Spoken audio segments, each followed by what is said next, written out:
सो IPL का season start होने वाला है और हमारे साथ केकेआर के स्टार खिलाड़ी रमनदीप सिंह बैठे हुए हैं। रमन, फर्स्टली कैसा लग रहा है आईपीएल एक और सीज़न, एक और बार कोलकाता में? क्या एक्सपेक्टेशन है अपने आप से और ऑफ कोर्स टीम से भी?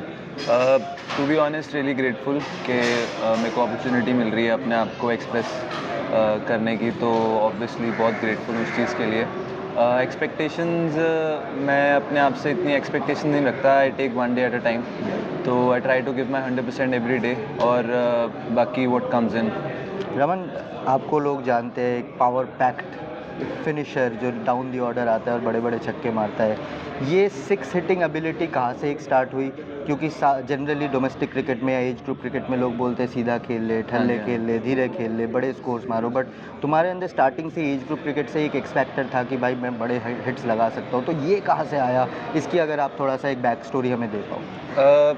एक्चुअली ये मैं अपने डैड को कहना चाहूँगा कि डैड ने बहुत उस चीज़ को प्रमोट करा। जैसे मेरे को होता था कि मैं छक्के मार के अपने माइलस्टोन्स पे पहुँचूँ।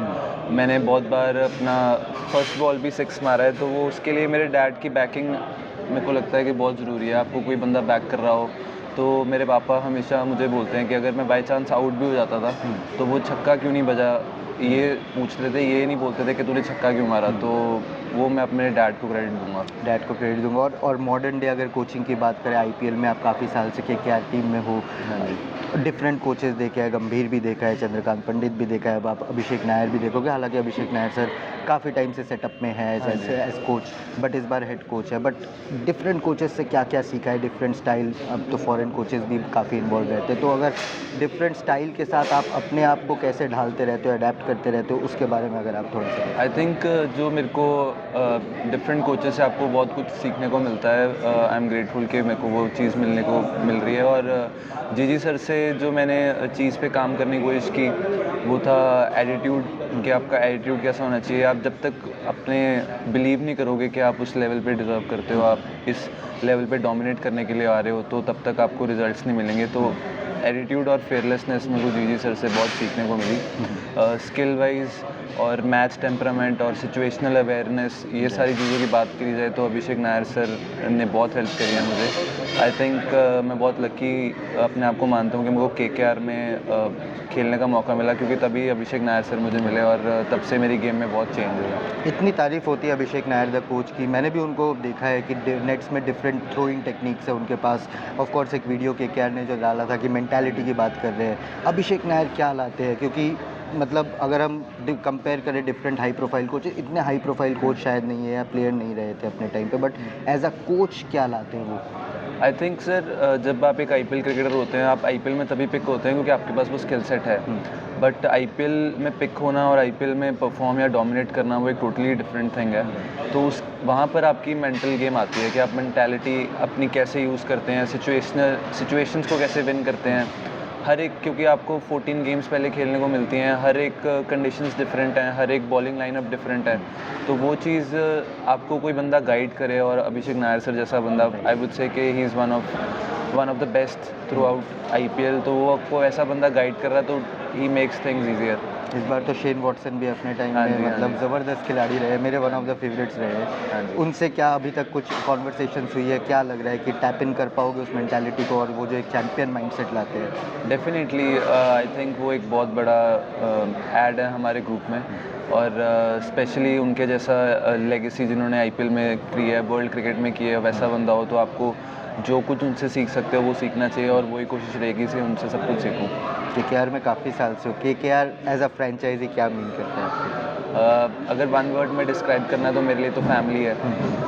पूरा साल, जैसे आईपीएल एक 3 मंथ्स का टूर्नामेंट है, बट केकेआर के लिए ऐसा नहीं है। आप पूरा साल, आपका वर्कलोड क्या चल रहा है, आपको पूरा साल एसएनसी टेक केयर कर रहे हैं, आपको पूरा साल फिजियो टेक केयर कर रहे हैं। तो आई थिंक आपने ये देखा भी होगा कि बहुत सारे प्लेयर इंडिया के लिए जो खेले हैं वो केकेआर की तरफ से खेले हैं, यंग टैलेंट। तो उसका एक रीज़न है उसके पीछे, कि आपको ये प्रॉपर गाइडेंस जो मिलती है। आई वुड से कि मेरे लिए ये फैमिली है।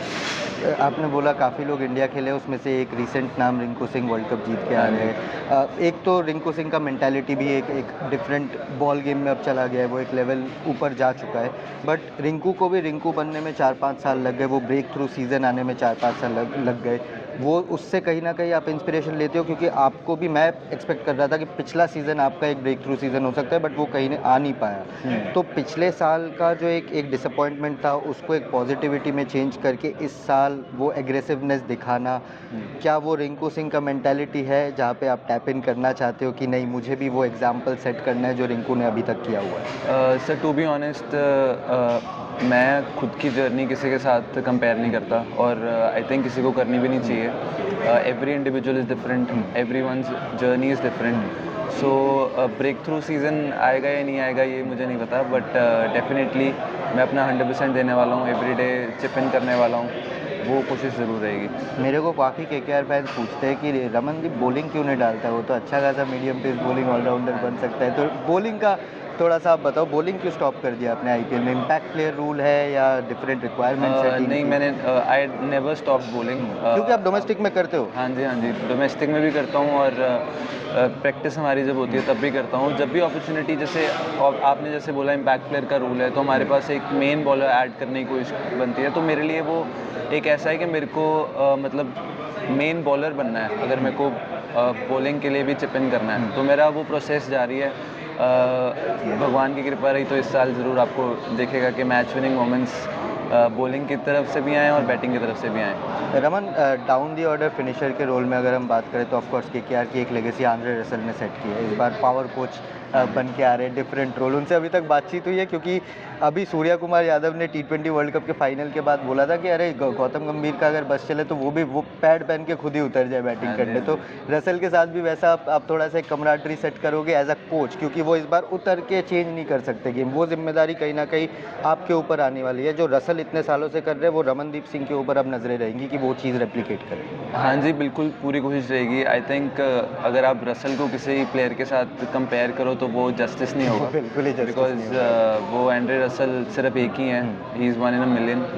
तो उनका जो एक्सपीरियंस है इतने मैचेस का वो लेने की कोशिश रहेगी मेरी तरफ से कि आप कैसे जब भी जाते हो तो सिचुएशंस कैसे विन करते हो, वो सीखने की कोशिश रहेगी। और इस बार के केकेआर के स्क्वाड में काफ़ी नए एडिशंस भी है। फिन एलन जो 33 बॉल में 100 बना के आ रहे हैं वर्ल्ड कप में, टिम साइफर्ट अगेन बहुत ज़बरदस्त वर्ल्ड कप किया, और इवन बॉलिंग में भी पथिराना वगैरह आ रहे हैं। सो इस बार की केकेआर स्क्वाड में क्या खासियत लग रही है? क्योंकि काफ़ी लोग ऑलरेडी प्रेडिक्ट कर रहे हैं कि टॉप 4 तो मिनिमम जाना चाहिए इसको। हाँ जी, बिल्कुल पूरी कोशिश है कि हम टॉप 4 में फिनिश करें। Very exciting young talent, young talent की भी बात करें आप, जैसे आपने बताया फिन एलन के बारे में बात करें, उनका जो फास्टेस्ट 100 था, बहुत एक्साइटिंग टैलेंट है। उनको जैसे वर्ल्ड कप में बैटिंग करते देखा और स्पेशली ईडन में उन्होंने 100 बनाया, तो वो बाकी टीम्स भी ज़रूर देख रही होंगी और हमारे लिए तो वो बहुत बड़ा पॉजिटिव है। और ईडन के क्राउड को कुछ मैसेज देना चाहोगे कि भाई आए इस बार? आते हैं वैसे, बोलने की ज़रूरत नहीं पड़ती ईडन के क्राउड को। I think KKR has the best fans overall, and यही इनसे गुजारिश रहेगी कि आप आएँ, हमें सपोर्ट करें और हम मेक श्योर करेंगे कि हम अपनी जी जान से खेलें। एक लास्ट सवाल मैं ख़त्म करना चाहूँगा। आपने कहा कि मैं कोई बेंचमार्क रखता नहीं हूँ अपने आप के लिए, बट चाहोगे, ये मन में कहीं ना कहीं यार इच्छा तो होती होगी कि नहीं मैं चाहता हूँ इस बार मैं फोड़ दूँ।